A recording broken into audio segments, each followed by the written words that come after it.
last week, the 5 guys involved in the hit all got indicted. They all get arrested. And then Lil Durk books 3 one-way plane tickets in an attempt to escape, allegedly. One one-way ticket to Switzerland, because I guess Switzerland might not have extradition policy. One-way ticket to Dubai that also does not have an extradition policy, and then one-way ticket, a one-way ticket on a private flight to Italy, which I'm not sure if they have extradition or not. But he ended up not getting on the 2 flights to Switzerland, Dubai, but he was on his way to the airport. He was arrested in the vicinity of the airport of the Italian flight. Now, here's the thing.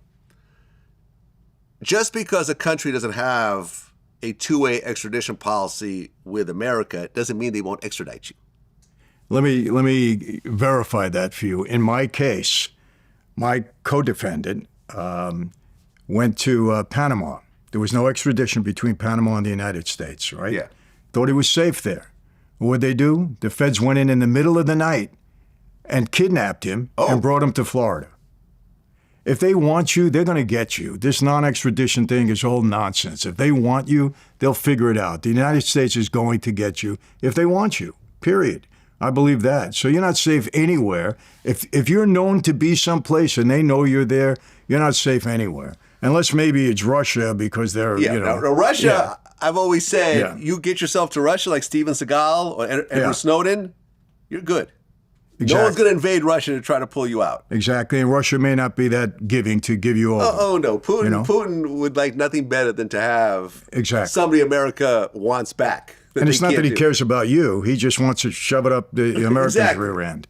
Yeah, no, exactly. And if you really think about it, right? So, okay, Dubai does not have an extradition policy, a 2-way extradition policy with America. But Dubai is very friendly with America. Yeah.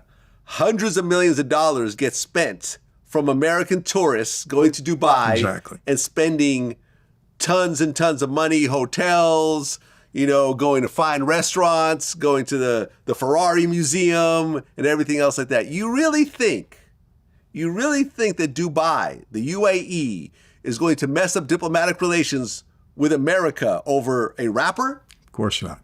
Psh. Of course not. Oh, you want this guy? He's right here. Yeah. Here, we'll arrest him right now for you. Exactly.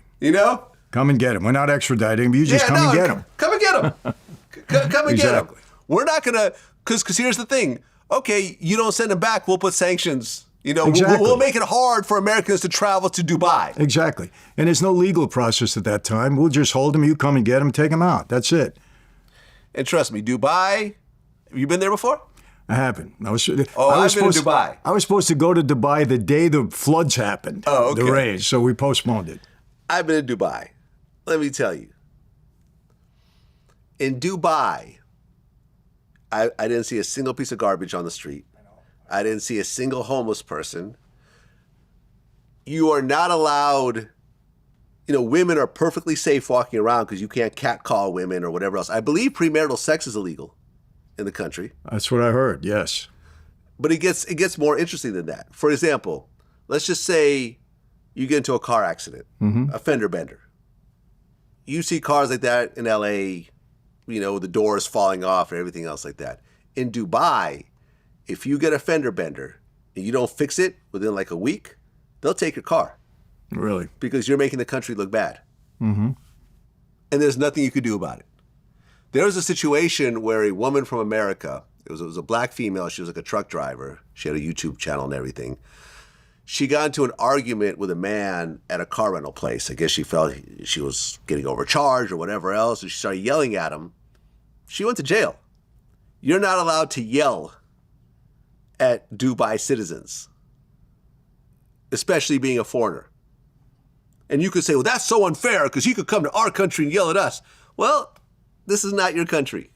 This is someone else's country with a set of rules. It's a monarchy. It's not a democracy. Nobody gets voted in. There's no freedom of the press. You can't say, screw the king, or, I hate the royal family. Right. You will get put in jail, and there's nothing you could do about it. And that's the end of that. And yeah, man, I mean, because I guess Lil Durk was over there. They gave him some sort of some sort of special gift from the royal family or something. So maybe he felt like he had an in or over there. Well, it's not only that, he's booking tickets. I mean, they know that immediately. Oh, no. As soon as he booked the tickets, Homeland Security alerted the FBI. Exactly. And that was that. Like, literally, all the tickets he booked, they were all, like, he wasn't fooling anybody. My thing is, like, what he should have done is at the point that this thing went down and the wrong person gets killed and you realize you got all these co-conspirators and everything else like that, go to a place, like go to Russia and just set up shop and just see what happens. Just stay there. And if everyone gets indicted, then you'll just be in Russia for the rest of your life. Quietly. Quietly. Yeah, not the way he did it, but hey, you know what? Like I said, they're unsophisticated and they just don't know how to do things. I mean, what else could you say? I mean, it's ridiculous. You're telegraphing to everybody what you're doing. Well, especially because you have a public beef with this guy. Yeah. Like everyone knows this guy was, I wouldn't even say responsible for killing his friend because the situation was honestly almost a self-defense situation. It was like, I have security. If somebody attacks me, I would expect my security to neutralize that person. Your artist was the aggressor. He ended up getting killed attacking somebody he shouldn't have attacked. You got to at some point grow up a little bit and say, hey, I miss him, but he had it coming. It's his own fault. I mean, are there situations like when you were in the mafia, if some of your, if people from your family got killed, but once you looked into it, it seemed like it was their own fault. Like they were the aggressor and the person acted in self-defense. Was there still a level of revenge or was there a level of he had it coming? Politics could be involved at that point in time, depending on who the people were, because there's always political stuff going on in that life. But I don't know of any situation when somebody got killed and it was his fault, he shouldn't have done that.